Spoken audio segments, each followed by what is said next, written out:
Male to female transgenders are the product of social shaming and the suppression and pathologizing of male sexuality. Yeah.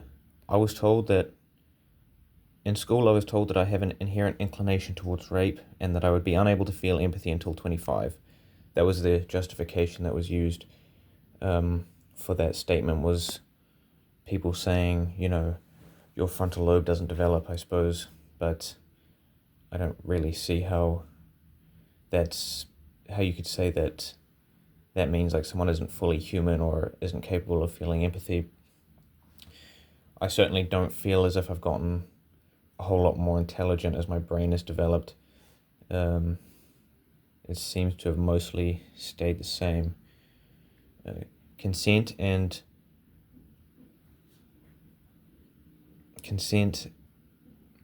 specifically female consent was always deemed to be the primary thing, but what consent actually was changed depending on the context, and is almost totally useless for determining if a rape has occurred after the fact. Yeah, I mean, it doesn't really change anything after the fact. Like, as a concept, it doesn't help ward off rape, because, even if someone says, like, verbally says, no, I don't want to have sex with you, that saying that you said that afterwards doesn't prove it in any way, so it's not a very useful concept. And in the moment, consent is expected to be verbal, which is contrary to the actual social position of sex. That is, it is primarily something secretive or private, and it is the product of a certain set of shared sentiments which are potentially killed if exposed to daylight. I mean, by this I mean saying that in words obviously is potentially, I mean, it kills like any kind of subtlety, kind of destroys like any tenderness or intimacy. It just comes off as very like mechanical, legalistic, and I think is probably you like, I don't know, it's just not a very good concept. And it's also not treated that way either, like by women or by anyone. Also, male gaze was pathologized, and men were considered tacitly to blame for sexual content in advertisements, which this is something that I was told in school, was that, there were billboards that were like semi-nude women, I suppose, all around the city. And I guess we were considered to, we were told essentially that was because men sexualize women, and how we shouldn't sexualize women, we shouldn't objectify women, all of this. This is taught in public school, by the way. This is in the curriculum. I mean, this isn't like, you can say what you will about like feminism, but this is stuff that is government approved, put in the curriculum, taught to boys. I don't know. I was at a I don't know how they teach it to girls, but that was how I was taught about it, and it was very much like anti-male. Everything that's male is considered like suspect just off the bat, basically, no matter what. Masturbation was encouraged in school, and we were told it was healthy and prevented prostate cancer. Yeah, that was something that we were told in school. Encouraging the habit of masturbation in boys could likely be an attempt to curtail feelings of sexual frustration among the boys in school. And I don't know if I don't know actually how the curriculum works for this, because we just had these like weird people come into school to teach us this stuff and like tell us about all this stuff. Like they're like contracting, I guess, sort of these activist people to come in and teach boys, like who like teach boys about sex, I guess, and how they should essentially just be afraid of it constantly, and implying there's the undertone always in those classes that you're sort of at fault, just like you're always at fault, like by default. There's really nothing nothing you can do about that. I think these people were activists, so they like actually had some kind of agitation or like some sort of vendetta against men, or I don't know what.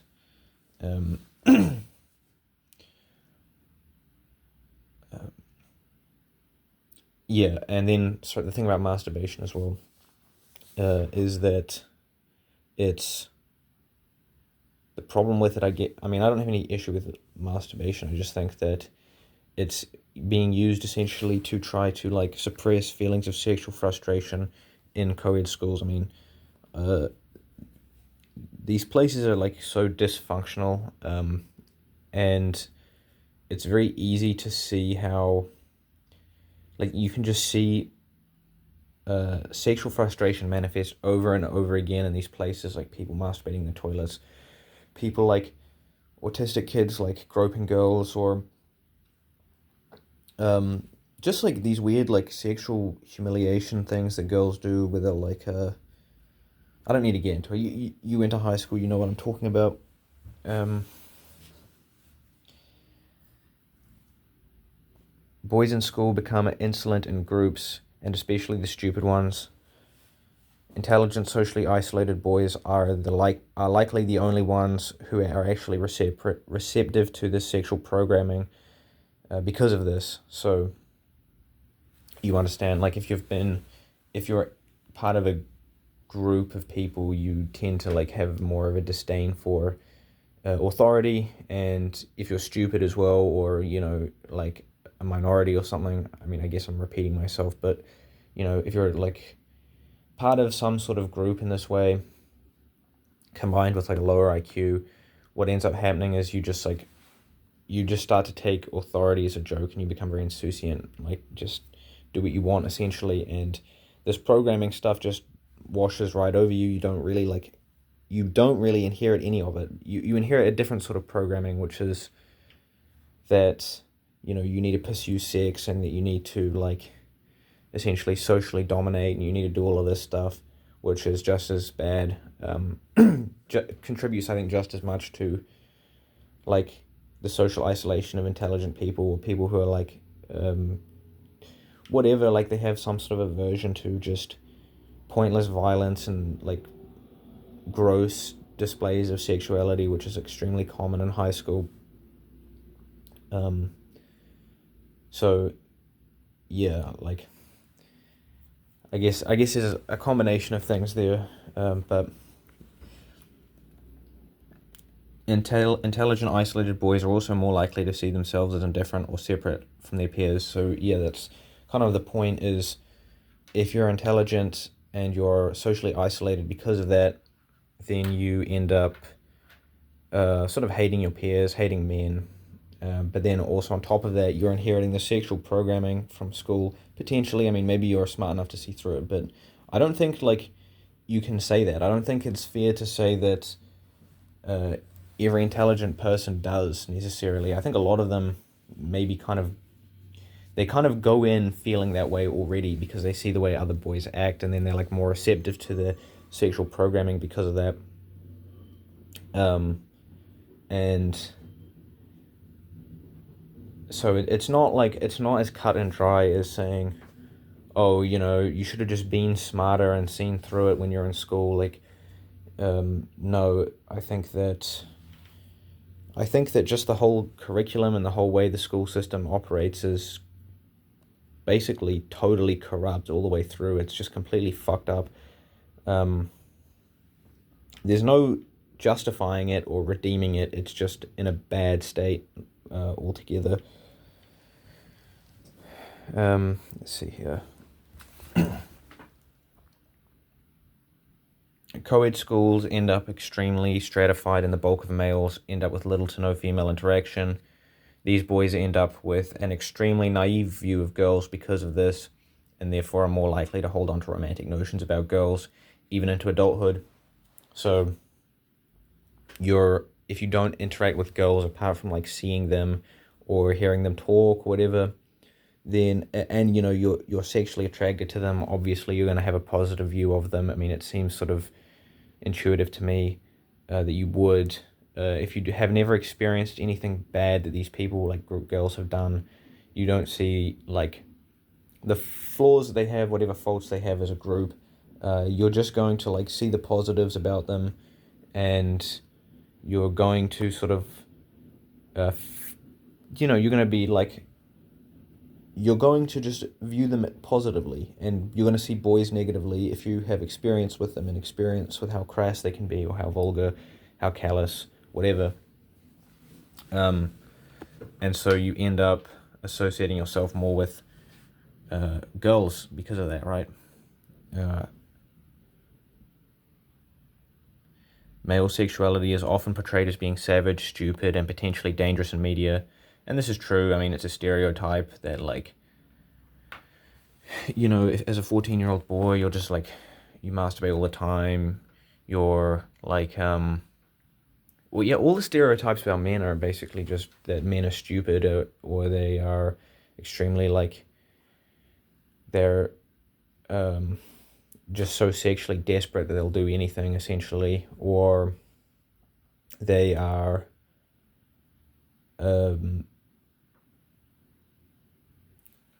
or they're like totally controlled by their sexuality to the point where they have like actual sexual pathology, and they're cutting up women, or they're like fucking showing up in outside of preschools in a raincoat. Like, these are the stereotypes, these are the images that you get shown to you in media from like your childhood, and this is how you learn about like what male sexuality looks like, what a man looks like.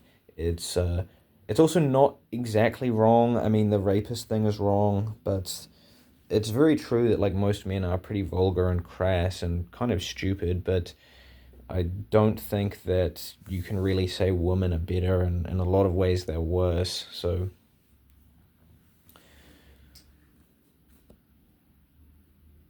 boys who have more affinity towards girls than their own gender then have to reconcile the extremely callous view of male sexuality, which is common with their own sexual impulses. So yes, girls themselves kind of see men this way.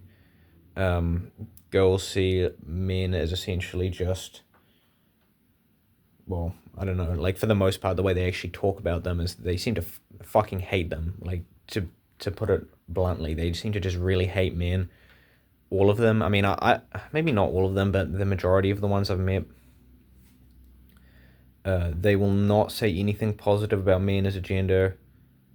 Maybe sometimes they'll say something positive about an individual male, but it's normally complimenting them on being weak or being kind of effeminate in some way. I mean, I'm sure that like those girls will actually have sex with, they'll have sex with like whatever relatively good-looking men still, or men who are like cruel and callous or have all of those flaws, but they overlook them mostly, I think, probably just because of their looks or because of whatever. I'm going to say looks because that makes the most sense to me.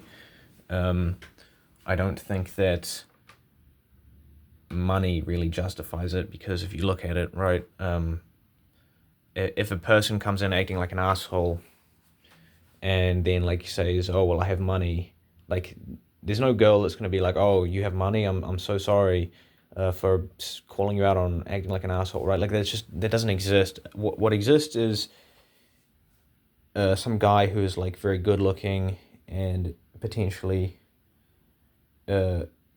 cruel or hostile right off the bat will be totally and absolutely forgiven for any kind of social infraction, because, well, whatever the girl likes, the way he looks, and what a girl wants, she has to have. I hate women. What was I saying? Boys who are, there is, due to this, the beginnings of a desire to castrate yourself or performatively make yourself weaker. This means symbolically removing everything masculine about yourself. And I mean, it's true, right? Girls will compliment men on being effeminate or whatever, and I don't really think that it's a problem. Like, I certainly was when I was a kid, and I think that a lot of intelligent guys kind of were like that as kids, or even like into adulthood, they're like somewhat effeminate in some ways, and I don't think that that's a problem per se. I think that it's rather stupid to like tell some sort of kind of nerdy guy to just go to the gym or something like this, as if that's going to fix any of his problems, or some guy who is kind of effeminate in some way, just like bullying him into being more masculine. It doesn't really work or do anything positive for them, I don't think. Certainly trying to act in a way other than is natural to you just makes you look like a freak in almost every single circumstance. And that's part of the problem with being transgender, I think, to begin with. Um, but yeah, we'll continue here. There is also a tandem desire to subsume yourself into your own ideal of beauty, because male beauty has little to no presence in society. I mean, that's basically what I was saying before. This, in combination with the presence of hormones and images of somewhat successful transgenders online, give the impression that changing your gender is not only possible but potentially an improvement in your life. So yeah, the idea being that because you're a male, you just look terrible by default. You're a slob, you're disgusting. Of course, women actually do like the way some men look, but they will never admit that because they hate men for a lot of reasons. And yeah, so the thing about being transgender as well, or like just being kind of susceptible to what women want or like their ideals. Yeah, you tend to listen to what they say, the things that they will overtly say, and whatever compliments you're given by women, they stick in your mind, and so you're just gonna like be reliving that over and over again in your head.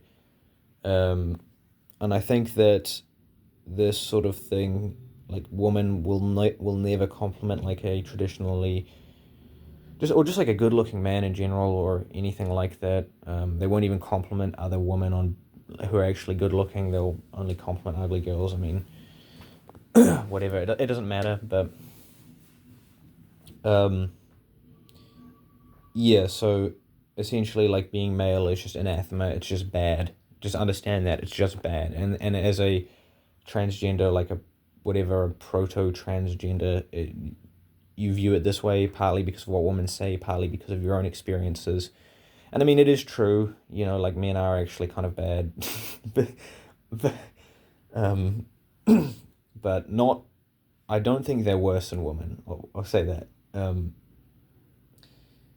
And yeah, so the other thing is that it's very imagistic. Like the whole thing is just images. It's just purely about you have this kind of ideal of what a woman is in your mind as a kid because, or like as a whatever, like an adolescent, you're like, man, I wish I had a girlfriend. I wish I had a girlfriend so bad. I'm just thinking about girls all the time. I'm cultivating what the perfect girl looks like in my head. Oh, then no woman will touch me. I should probably find some way to make this ideal woman into a reality, and so you become like a vessel for it.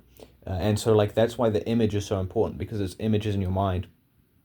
And when you see it represented in a screen on the internet or whatever, you start to think, well, that could be me, that could be real, I could make it real.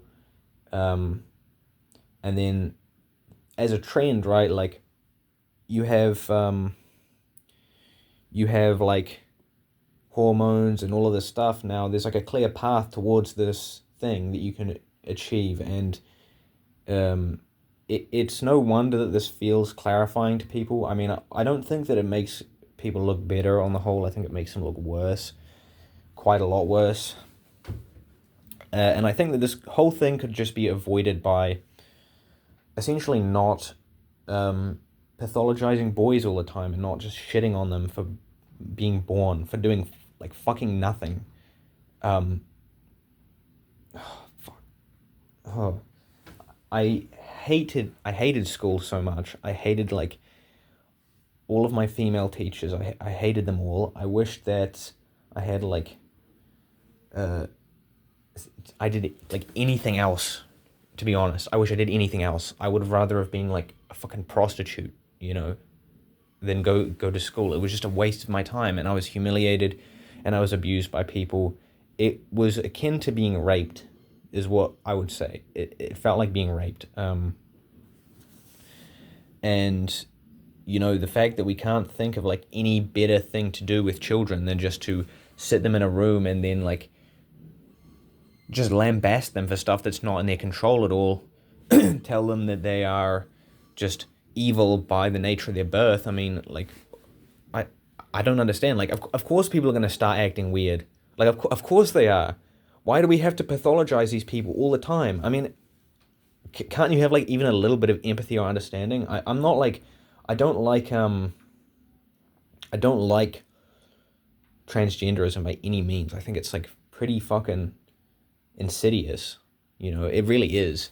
But like, can't you have a little bit of empathy? I just don't understand. Like, what is with this? No, oh no, it's all perverts. They're all like looking at porn and they're obsessed with porn and they're narcissists and it never ends. And there's never a moment to like look at just the collective social actions that are being taken again and again, each generation, and like saying, well, maybe it's normal people that are the problem. Maybe they're the ones facilitating this. Maybe it's like something about the way we treat boys, something about like the way that normal people do or treat intelligent people, whatever, that is the problem. Like, there's just never this moment of reflection. And it's like things keep getting worse and people just can't see it. And I don't know. I mean, yeah. I don't know. I guess it's got like kind of heated, but it's pretty fucking insidious on the whole. Everything, all of this. Yeah. I don't know. I don't think I have too much else to say. This was supposed to be like a Lanza inspired video. I just wrote out a whole bunch of notes and then read over them. Hopefully it's coherent. It might not be. It might be totally incoherent. Well, whatever.